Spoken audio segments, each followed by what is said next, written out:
In Valtellina ci sono gli sciat, la bresaola, i pizzoccheri e c'è la polenta taragna. Tutti la vogliono mangiare, gustare, assaporare. Tutti la vogliono cantare. Polenta taragna!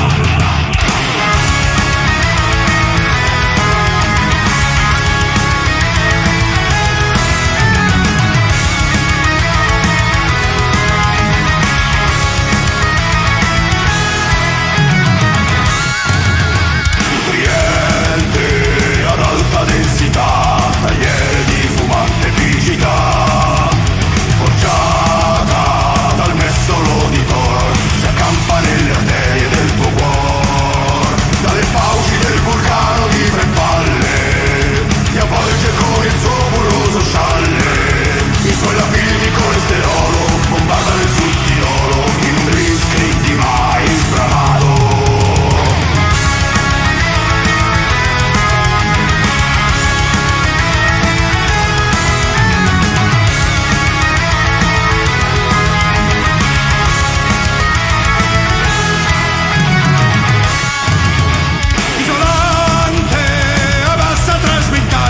Protegge da DS gravidanza, ribolle nelle marmitte dei giganti, valchiria delle pietanze antiossidanti.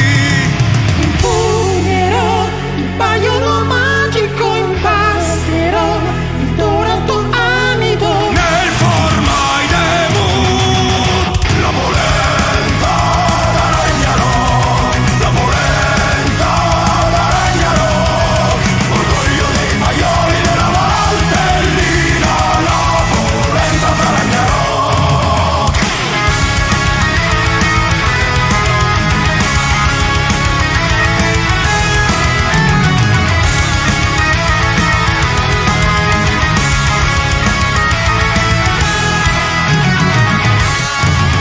Trasmutato dall'alchimia di Sondrio, seduce ribosome mitocondrio, che assorbe il suo glucosio aerobico nel corso di un processo anaerobico.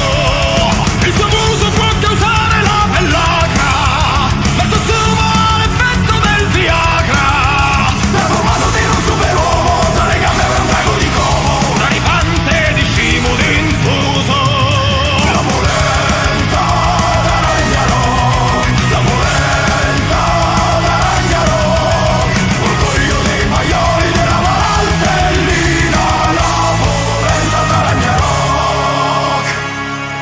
Quante cose al mondo tu puoi fare, saccheggiare, intonacare e banchettare, ma se dall'impeto famelico ti lasci sopraffare, Presidente, il tuo stomaco Ginunga Gap canterà per scongiurare il tuo lockdown gastrointestinale dal lago del Midgard occidentale.